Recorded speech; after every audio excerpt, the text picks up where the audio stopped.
Deadlock avoidance क्या होती है कि हम इस चीज को मेक श्योर करें कि सिस्टम कभी भी हमारा डेडलॉक में जाएगा ही। और इसका सबसे आसान तरीका क्या हो सकता है? डेडलॉक को अवॉइड करने का सबसे आसान तरीका ये हो सकता है कि सिस्टम को एडवांस में मालूम हो कि किसी प्रोसेस को कौन कौन सी रिसोर्सेज की जरूरत है। ठीक है, अगर ऐसा हो जाएगा तो सिस्टम कभी भी डेडलॉक में नहीं जाएगा। Simplest and most useful model requires that each process declare the maximum number of resources of each type that it may need, and deadlock avoidance algorithm dynamically examines the resource allocation state to ensure that there can never be a circular wait condition. तो वही बात आ गई कि जी सबसे आसान तरीका क्या है कि मुझे एडवांस में पता हो कि इस प्रोसेस को ये रिसोर्सेज चाहिए होंगी और हम पहले से ही कैलकुलेट करके रख लें कि भाई ये इन रिसोर्सेज को एलोकेट करने से इस प्रोसेस को अगर मैं एलोकेट कर दूंगी और जो ग्राफ बनेगा तो अगर डेडलॉक नहीं आ रही है तो फिर हम इसको जाने देंगे। Resource allocation state is defined by the number of available and allocated resources and the maximum demands of the processes। तो अब रिसोर्स एलोकेशन स्टेट जो है वो किस तरह से बनाई जा सकती है कि अगर मुझे ये पता हो कि अवेलेबल रिसोर्सेज कौन सी हैं, एलोकेटेड रिसोर्सेज कौन सी हैं और मैक्सिमम डिमांड जो है हर प्रोसेस की वो कितनी होगी। तो मैक्सिमम डिमांड हर प्रोसेस की जो होती है ना वो शुरू में ही बता देता है कि जी मुझे मैक्सिमम इतने नंबर ऑफ इंस्टेंसेस की जरूरत पड़ेगी इस रिसोर्स की। ठीक है, तो वो हम रिकॉर्ड कर लेते हैं और फिर उसके हिसाब से हम कैलकुलेशन परफॉर्म करते हैं। तो वो डिफरेंट हो सकती हैं, अब उनकी ही डिफरेंट हम मैकेनिज्म पढ़ते हैं कि वो क्या हो सकते हैं। इसमें होती है, अब हमने कहा कि हमें यहाँ पे स्टेट रिसोर्स एलोकेशन स्टेट हमें देखनी होती है। तो इसमें एक चीज होती है सेफ स्टेट। सेफ स्टेट क्या होती है? कोई भी सिस्टम उस वक्त सेफ स्टेट में होता है जबकि all the processes in the system such that for each PI the resource that PI can still request can be satisfied by currently available resources plus resources held by all the PJ with J less than I। इसमें हम क्या करते हैं, वही हम sequentially चलते हैं। ठीक है, जैसे कि अगर P0 से स्टार्ट किया तो P0 P1 P2 P3।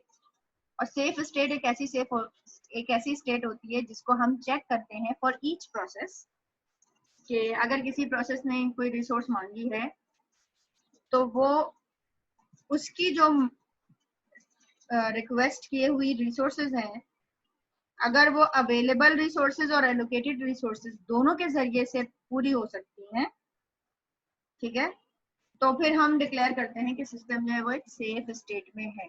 अच्छा, ये बात थोड़ी सी कंफ्यूजिंग है। कैसे कंफ्यूजिंग है? हम इसमें ये चेक करते हैं, वन बाय वन चेक करते हैं। लेट्स से कोई मेरे पास प्रोसेस है P0, उस प्रोसेस को जरूरत है किसी रिसोर्स की, तो मैं सबसे पहले जाके चेक करूंगी कि क्या ये रिसोर्स अवेलेबल भी है या नहीं है। अगर वो रिसोर्स अवेलेबल है और तो मैं फिर ये चेक करती हूँ कि भाई वो रिसोर्स अवेलेबल है तो वो इस करंट जो प्रोसेस है इसकी नीड को पूरा कर रही है या नहीं कर रही है। अगर वो उसकी नीड को पूरा कर रही है तो फिर मैं कहती हूँ हाँ भाई मेरा सिस्टम जो है वो एक सेफ स्टेट में मौजूद है। इसका मतलब फर्दर क्या है कि PI needs are not immediately available. अब लेट्स से कि रिसोर्सेज जो राइट नाउ अवेलेबल हैं वो दो रिसोर्सेज अवेलेबल हैं, किसी भी इंस्टेंस की हम कह देते हैं R1 की, और PI को कितनी रिसोर्सेज चाहिए? 3 चाहिए। ठीक है, तो राइट नाउ तो उसकी रिसोर्सेज फुलफिल नहीं हो सकती, उसकी जो नीड है वो सेटिस्फाई नहीं हो सकती, तो फिलहाल हम उसको वेट करवाएंगे जब तक कि किसी प्रोसेस की जो करंट नीड होती है वो सेटिस्फाई नहीं होती है, इमीडिएट नीड सेटिस्फाई नहीं होती है, तब तक हम उसको वेट कंडीशन में रखते हैं। When they have finished executing, they release all their resources। अब हम दूसरे प्रोसेसेस का वेट करते हैं। दूसरे प्रोसेसेस जब एग्जीक्यूशन कंप्लीट कर लेते हैं तो वो रिसोर्सेज को रिलीज करते हैं। फिर उसके बाद हम इस प्रोसेस को दोबारा से चेक करते हैं कि भाई अब इसकी जो नीडेड रिसोर्सेज हैं अब क्या वो मौजूद है या वो नहीं है। जाहिर है जब कोई प्रोसेस रिलीज होता है ना तो वो अपनी होल्ड की भी रिसोर्सेज को रिलीज करता है, तो वो रिलीज रिसोर्सेज में या फिर अवेलेबल रिसोर्सेज में डाल देगा, तो फिर हम वहां से चेक करते हैं। तो फिर इस तरीके से हम किसी प्रोसेस की जो नीड है ना उसको सेटिस्फाई कर सकते हैं। अब यहाँ पे सीक्वेंशियली चलता चाहिए, बात याद रखें कि हम I और I+1, I पहले चलेगा और I+1 बाद में चलेगा। लेकिन अगर I ने एग्जीक्यूट करना शुरू किया और उसके बाद वाले किसी प्रोसेस ने रखा हुआ है ना किसी रिसोर्स को, तो ऑब्वियसली पी को जो है ना वो वेट स्टेट में डाल दिया जाएगा और फिर हम PI+1 की एग्जीक्यूशन देखेंगे, ठीक है, या उसकी जो नीड है उसको देखेंगे।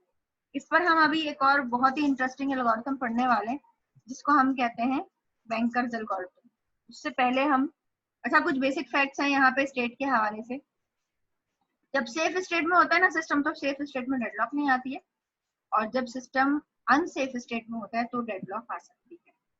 सही, तो इसके लिए हमें सिस्टम के सेफ स्टेट को चेक करना होता है, क्या हमारा सिस्टम सेफ स्टेट में है या हमारा सिस्टम सेफ स्टेट में नहीं है।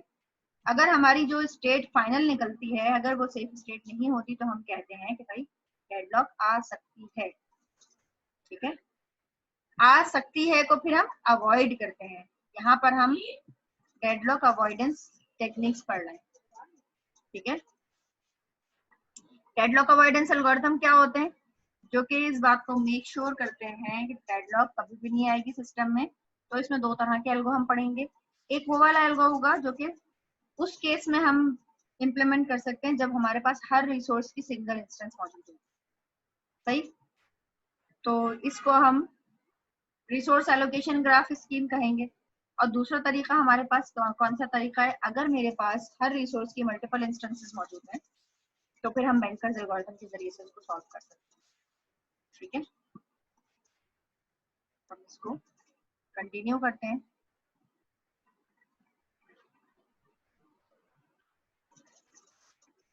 यहाँ पे हमारी क्लास का टाइम भी खत्म होने वाला है, लेकिन हम ये रिसोर्स एलोकेशन ग्राफ स्कीम जो है ना इसको कंप्लीट करके फिर हम ब्रेक लेंगे।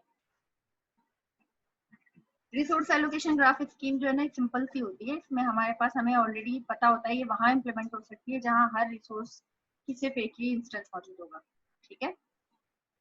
अब लेकिन यहाँ पे हर प्रोसेस जो है वो पहले से क्लेम करेगा उसको जिस रिसोर्स की जरूरत होगी, ठीक है।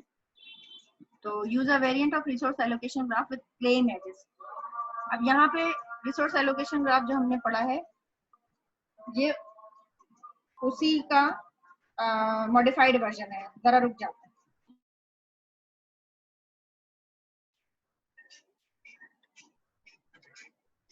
अच्छा, यहाँ पे डिफरेंस क्या होता है रिसोर्स एलोकेशन ग्राफ स्कीम के अंदर जो है वो सारी एजेस जो होती है ना वो सॉलिड बनती है। यहाँ पे बड़ी सिंपल सी बात है कि मैं अगर क्लेम कर रही हूँ, कोई प्रोसेस जब क्लेम करता है किसी रिसोर्स के लिए तो वो इस तरह की एज जो है क्लेम एज जो है P is waiting for RJ इस तरह से ऐड हो जाती है, लेकिन फर्क ये होता है कि डैश्ड एज होती है, ठीक है, इस तरह से बना। अब यहाँ पे क्या है, इस डायग्राम से मुझे क्या पता चल रहा है, P1 is holding R1 is held by P2 and P2 is waiting for या रिक्वेस्टिंग R2। तो ये क्लेम एज जो है ना ये क्लेम एज डैश्ड होती है जो कि बताती है कि जनाब इस प्रोसेस को इसकी रिसोर्स की जरूरत पड़ेगी, सही। तो क्लेम एज को एंटर करने से क्या फायदा होता है कि जब किसी प्रोसेस को एलोकेट हो जाती है वो रिसोर्स, लेट्स से यहाँ पे अगर R2 एलोकेट हो जाएगी P2 को, तो ये जो डैश लाइन है ये सॉलिड लाइन में कन्वर्ट हो जाएगी, यानी कि जो क्लेम एज है ये सिंपल असाइंड रिसोर्स में कन्वर्ट हो जाएगी, सही। और request has converted to an assignment edge when the resource is allocated to the process, when a resource is released by a process। जब रिलीज करेगा प्रोसेस तो फिर दोबारा से वो जो असाइनमेंट एज है वो दोबारा से क्लेम एज में कन्वर्ट हो जाएगी। यहाँ पे लाजमी होता है, जरूरी है कि रिसोर्स एलोकेशन जो है वो प्रोसेस जो है वो पहले से क्लेम करें कि भाई हमें इस रिसोर्स की जरूरत पड़ सकती है। और अगर इन क्लेम एजेस को इंक्लूड करने से यहाँ डायग्राम में मेरे पास कोई साइकिल आ जाता है तो हम समझ जाएंगे कि जनाब यहाँ पर डेडलॉक आ सकती है। देखिए क्लेम एज जो है ना, जिस वक्त हम क्लेम एज ऐड कर रहे हैं उस वक्त हमें एक्चुअली हमने होल्ड करके रखी भी नहीं है रिसोर्स, हमने उसकी क्लेम भेजा है कि मैं इसको क्लेम कर सकती हूँ इन फ्यूचर या मैं इसको क्लेम करूंगी इन फ्यूचर। तो फिर क्या होता है कि उसी टाइम पे अगर साइकिल आ जाता है डायग्राम में या ग्राफ में साइकिल आता है तो हमें पता चल जाता है कि इन फ्यूचर इस पॉइंट पे जाके जब ये रिसोर्स होल्ड करके रखेगा ना तो डेडलॉक आ जाएगा। तो हम उस सिचुएशन को अब हैंडल करना अभी अब तक हमने नहीं देखा है। हम कह रहे हैं कि हम इस चीज को अवॉइड करेंगे, या तो फिर हम वेट करवाएंगे प्रोसेसेस को कि इस तरह की सिचुएशन में ही ना जाए सिस्टम। ठीक है, तो यहाँ पे हमने क्या बात की, हमने डेडलॉक अवॉइडेंस की बात की और उस सिचुएशन में बात की जब हमारे पास हर रिसोर्स का सिर्फ एक ही इंस्टेंस होगा। तो जब एक ही इंस्टेंस होगा तो हम उसके लिए एक रिसोर्स एलोकेशन ग्राफ बनाएंगे और उसके अंदर हमने एक एडिशनल प्ले मैचेस को भी ऐड कर दिया। ठीक है, ब्रेक के बाद हम